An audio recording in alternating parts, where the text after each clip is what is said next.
My name is Hanif Raja. This is my story for Colourful Heritage.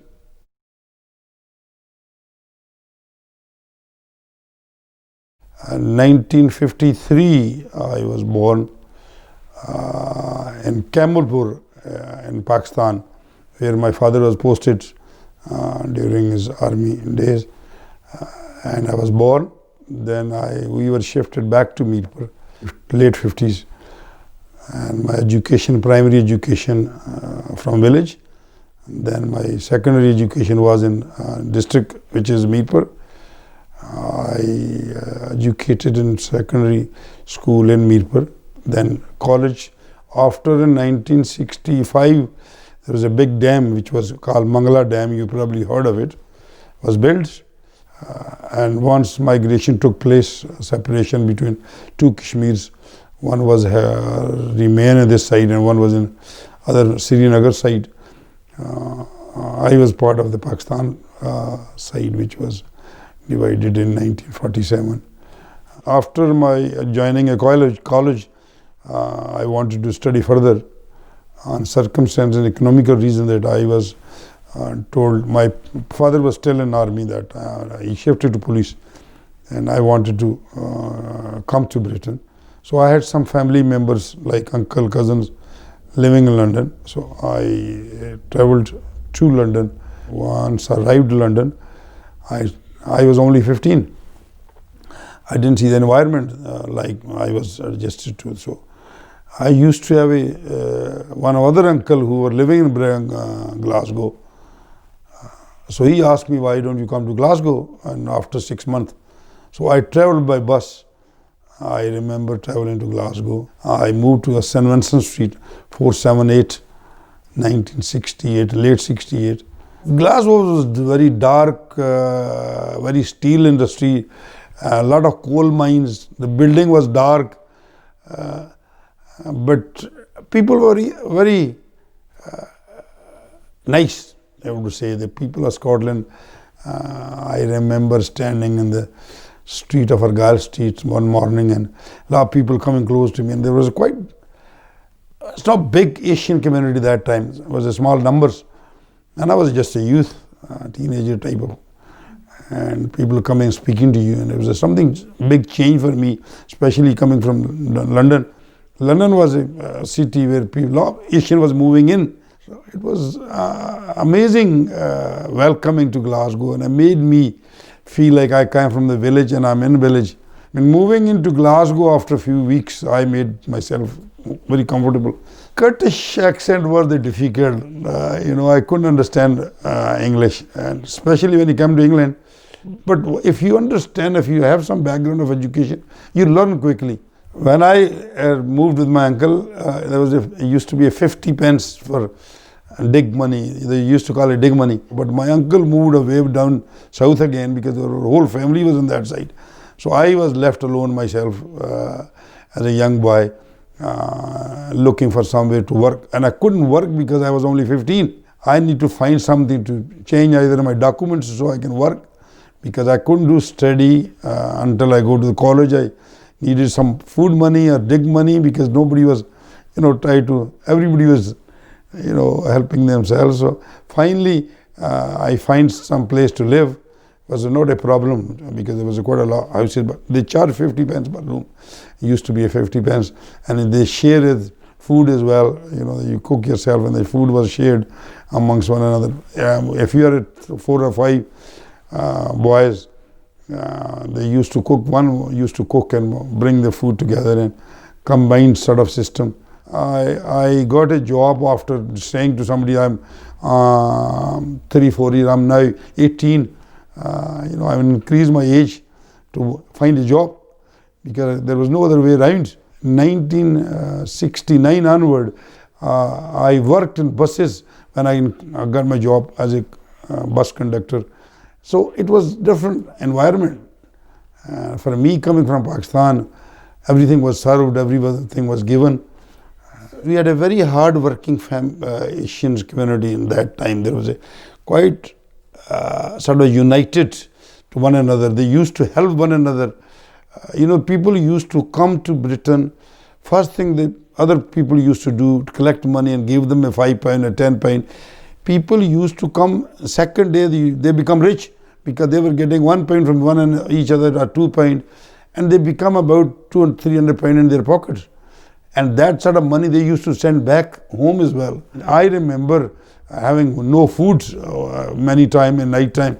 We used to come in the house and there was no food, there was no money. So salt and marcha used to be put in the water, and hard roll from the bread or rolls used to be, you dig into this water and heat them up and just a taste. And I used to do that, and I done that. But no regrets because I enjoyed it. I got a shop in 1969. My first balance sheet is in December 1969. With the 2 beds flat on the back.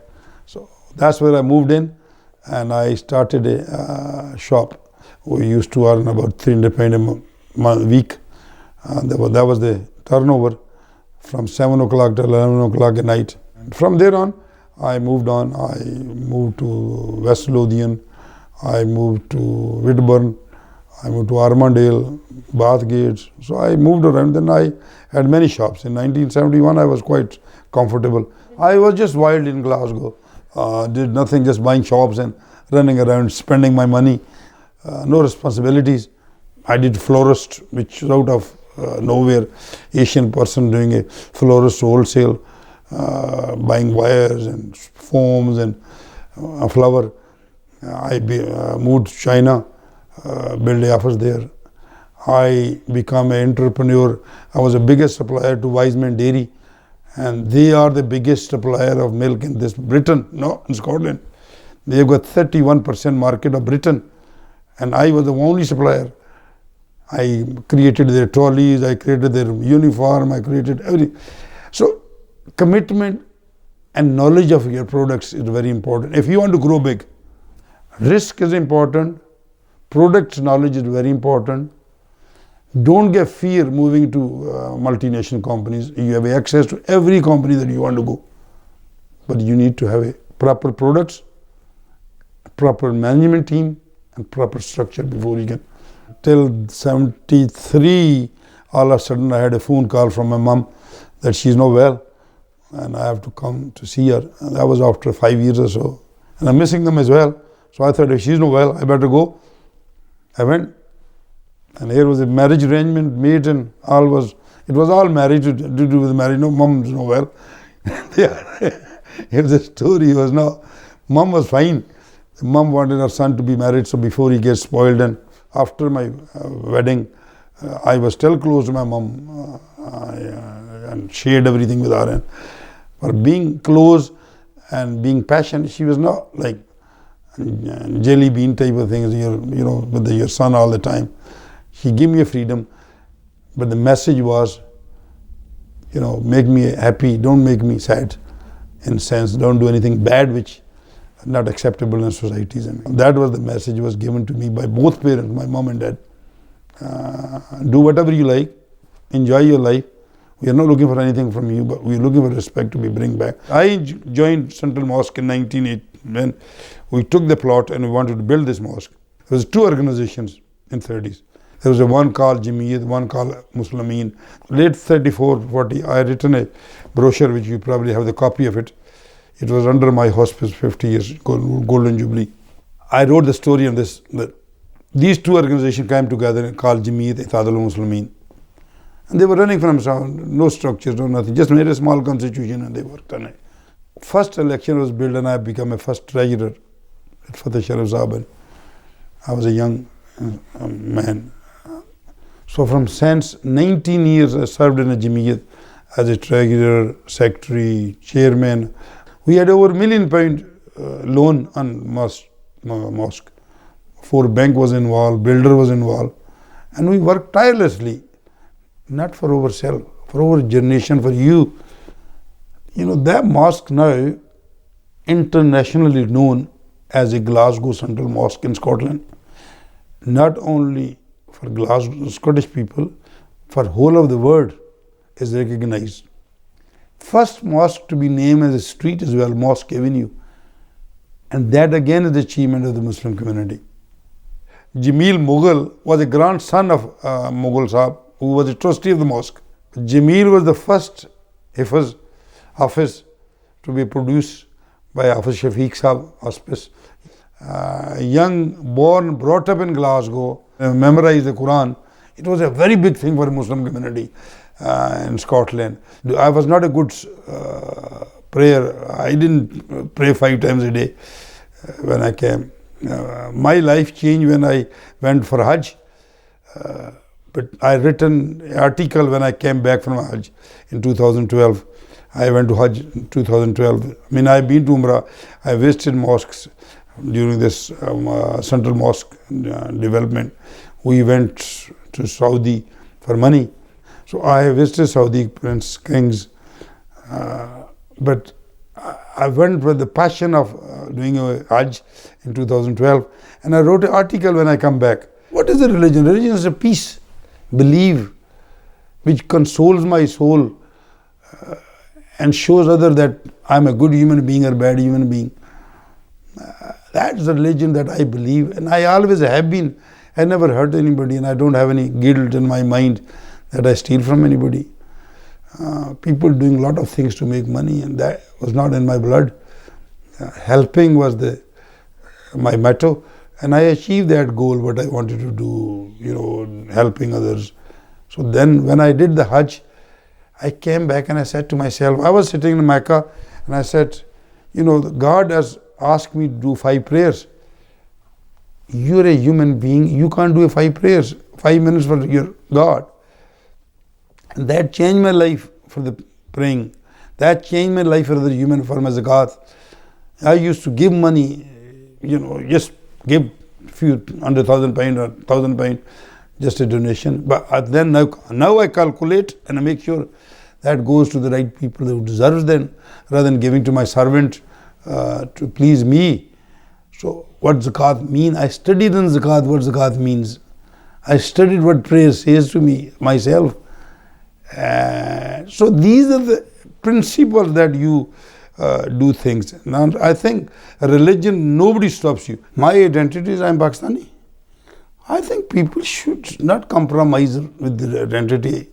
That's a very strong word to be used. Identity of a human is national where he belongs to.